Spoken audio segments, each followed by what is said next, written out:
स्वागत है दोस्तों, आज फिर हाजिर हूँ एक नई कहानी के साथ। तो चलिए सुनते हैं आज की एक और बेहद डरावनी कहानी।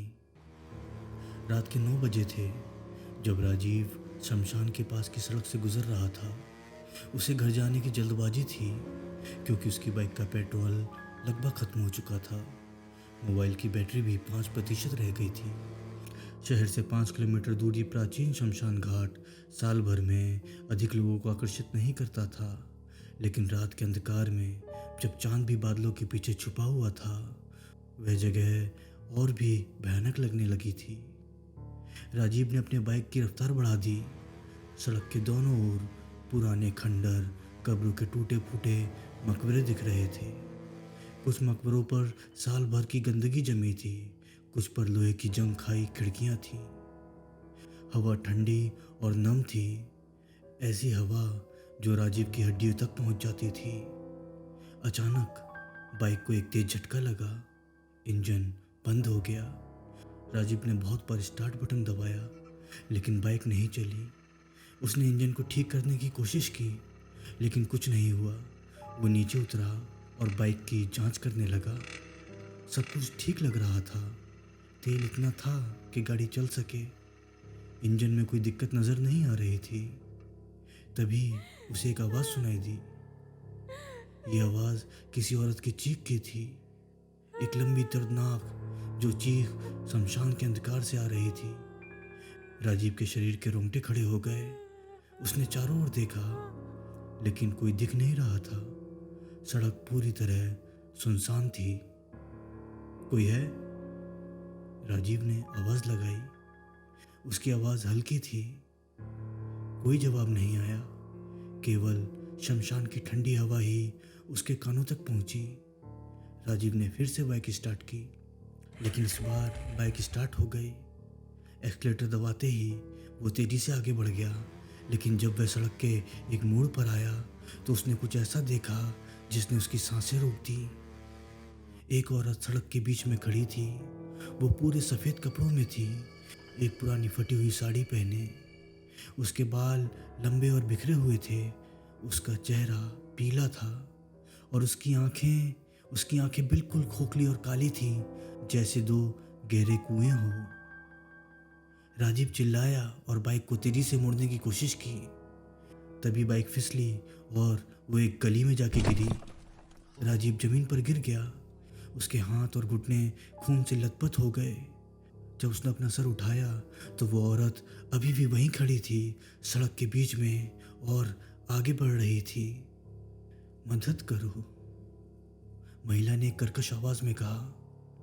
मुझे मदद चाहिए, मैं भटक रही हूँ। राजीव सहम गया। उसने तुरंत अपनी बाइक पकड़ी और फिर से स्टार्ट करने की कोशिश की। बाइक फिर से चली। वो पूरी ताकत लगाकर आगे बढ़ा। उसने उस औरत को पीछे छोड़ते हुए जब वो 2 किलोमीटर आगे निकला तो उसने बाइक के शीशे में देखा। वो औरत अब भी वहीं थी, सड़क के बीच में। वो लगातार राजीव को ही देख रही थी। इतने अंधेरे में देख पाना असंभव था, लेकिन राजीव को विश्वास था कि उसने वो औरत देखी है। अगली सुबह राजीव ने अपने दोस्त विक्रम को पूछा। विक्रम एक लोकल पत्रकार था और उसे शहर की सभी रहस्यमयी बातों के बारे में जानकारियां थीं। विक्रम, क्या तुम उस शमशान के बारे में कुछ जानते हो? राजीव ने पूछा। विक्रम ने हंसते हुए कहा, हाँ जानता हूँ। क्या हुआ? मैंने एक औरत देखी। क्या तूने वो औरत देखी जो 30 साल पहले मर गई थी? मतलब 30 साल पहले वहाँ एक एक्सीडेंट हुआ था एक औरत का। उसका नाम अंजलि था। एक कार में सवार थी। उसका पति ड्राइव कर रहा था। कार शमशान के पास से एक बड़े पेड़ से जा टकरा गई। उसका पति तो बच गया, लेकिन अंजलि मर गई। उसका शरीर 3 दिन तक शमशान में पड़ा रहा, जब तक पुलिस ने उसको नहीं खोजा। कुछ लोग कहते हैं कि अंजलि की आत्मा आज भी वहाँ भटक रही है, क्योंकि उसका अंतिम संस्कार सही तरीके से नहीं हुआ था। विक्रम, क्या तुम ये मानते हो? मैं नहीं मानता, लेकिन तुम अकेले नहीं हो। कम से कम 5 लोगों ने उस शमशान में एक सफ़ेद साड़ी पहनी औरत को देखा, और उन सभी ने एक ही बयान दिया है कि वो औरत मदद के लिए पुकारती है। ये सुन राजीव के होश उड़ गए। तो क्या ये सच है? क्या वो भूत है? शायद, या हो सकता है कि ये सब एक संयोग हो। 2 हफ्ते बाद राजीव को फिर से शमशान के पास जाना पड़ा। इस बार वो अपने सहकर्मी के साथ था जिसका नाम प्रमोद था। दोनों रात के 9 बजे शमशान के पास की सड़क से गुजर रहे थे। अरे भैया, ये जगह कितनी भयानक है, प्रमोद ने कहा। हाँ प्रमोद, मुझे यहाँ आना अच्छा नहीं लगता। मुझे डर लगता है इस जगह से, लेकिन हमें जाना तो है। अब दोनों सुनसान सड़क पे तन्हाई में बस अपनी बाइक दौड़ाए जा रहे थे कि तभी अचानक दोनों को एक सफ़ेद आकृति सड़क के किनारे दिखाई दी। ये वही औरत थी, अंजलि। वो सड़क के किनारे खड़ी थी, सीधे उनके सामने। हे ईश्वर, प्रमोद चिल्लाया। राजीव, क्या तुमने देखा? हाँ प्रमोद, देखा। उनकी आवाज़ें कांप रही थी। प्रमोद ने बाइक को तेजी से आगे बढ़ाने की कोशिश की, लेकिन अचानक बाइक की रफ्तार कम हो गई। इंजन गड़बड़ाने लगा। दोनों घबरा गए। क्या हुआ? प्रमोद चिल्लाया। पता नहीं प्रमोद, क्या हो रहा है ये। राजीव एक्सीलेटर पूरी तरह दबा रहा था, लेकिन बाइक आगे नहीं बढ़ रही थी। तभी वो सफ़ेद साड़ी वाली औरत उनके पास आने लगी। वो धीमी गति से चल रही थी, लेकिन हर कदम के साथ उसकी उपस्थिति और भी भयानक हो रही थी। उसकी आंखें अभी भी खोखली थीं, लेकिन अब उनमें एक लाल चमक थी। मुझे मदद दो, वो फिर से कहने लगी। मुझे मदद करो, मुझे घर जाना है, मुझे मेरे बच्चों को खोजना है। राजीव, वो कह रही है कि उसे बच्चे चाहिए, प्रमोद ने कांपते हुए कहा। अरे यार, मुझे क्या पता ये क्या बोल रही है। बाइक फिर से स्टार्ट हुई। दोनों तेजी से आगे बढ़े। फिर उन्होंने पीछे मुड़कर नहीं देखा। वो महिला अब भी वहीं खड़ी थी, अपने लंबे बिखरे हुए बालों के साथ। अगली सुबह राजीव ने विक्रम को फिर से कॉल किया। विक्रम, मुझे अंजलि के बारे में और जानना है। विक्रम ने अपने अखबार की पुरानी फाइलें खोजी। 30 साल पुरानी एक रिपोर्ट मिली। अखबार की हेडलाइन पर लिखा था, women dies in a car accident near cremation ground. Report में लिखा था, अंजलि 28 साल की थी, जो अपने पति राज के साथ एक कार में सवार थी। राज तेज रफ्तार से गाड़ी चला रहा था। शमशान के पास एक तेल का टैंकर अचानक से आ गया। राज को अचानक ब्रेक लगानी पड़ी। कार का नियंत्रण खो गया और वो एक पेड़ से टकरा गई। रिपोर्ट में यह भी लिखा था, अंजलि की मौत को दुर्घटना माना गया। उसका अंतिम संस्कार 3 दिन बाद उसी शमशान में किया गया।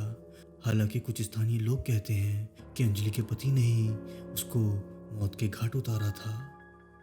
इसका क्या मतलब है? राजीव ने पूछा।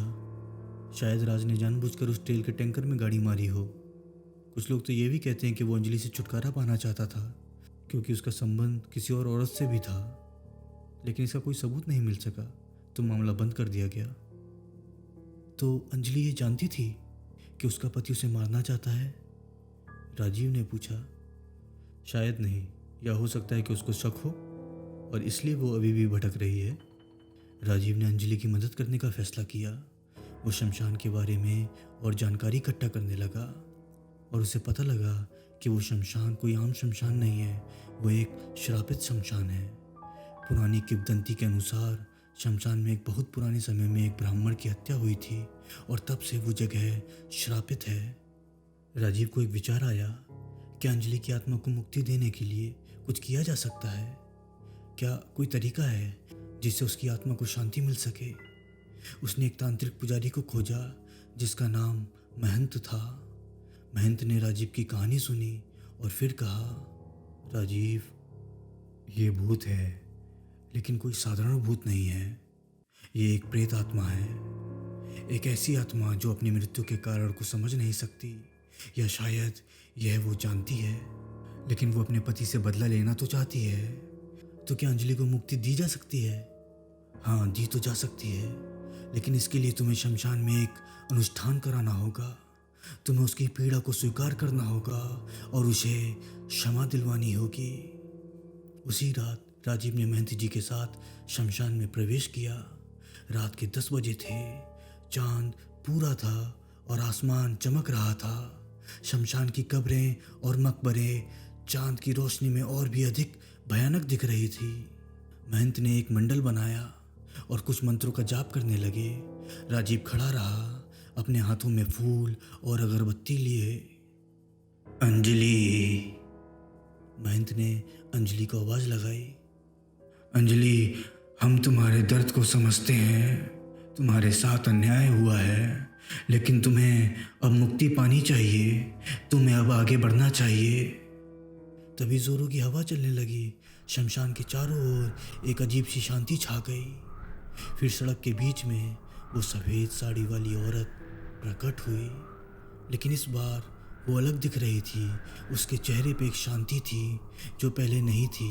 उसकी आंखें अब भी काली थीं, लेकिन अब खोखली नहीं थी। धन्यवाद, अंजलि ने कहा। उसकी आवाज़ स्पष्ट और सौम्य थी। धन्यवाद कि तुमने मुझे याद किया। धन्यवाद कि तुमने मेरा दर्द स्वीकार किया। तुम्हारे बच्चे कहाँ हैं? राजीव ने पूछा। तुमने कहा था ना कि तुम्हारे बच्चे हैं। हाँ, मेरे 2 बेटे हैं। वे अब बड़े हो गए हैं। मेरे पति ने भी उन्हें भुला दिया है, लेकिन वो अभी भी मेरे बारे में सोचते हैं। शायद अब मैं उन्हें उनके सपनों में आ सकूं और उन्हें बता सकूं कि सब कुछ ठीक है। रात को क्या हुआ? राजीव ने पूछा। वो अभी भी जिंदा है। वो अपने अपराध को भूल गया है, लेकिन मैं नहीं। हालांकि अब मैं उससे बदला लेना नहीं चाहती। मैं केवल शांति चाहती हूँ। महंत ने एक अंतिम मंत्र का जाप किया और तभी अंजलि का शरीर चमकने लगा। एक सफ़ेद प्रकाश उससे निकलने लगा। वो धीमी गति से आकाश की ओर उठने लगी। उसके चेहरे पे मुस्कुराहट थी, एक शांति की मुस्कुराहट। अलविदा, अंजलि ने कहा। अलविदा, राजीव ने कहा। और फिर अंजलि गायब हो गई। शमशान फिर से शांत हो गया। हवा गर्म हो गई। चांद अब भी आसमान में चमक रहा था, लेकिन अब शमशान की जगह पर कोई डर नहीं बचा था।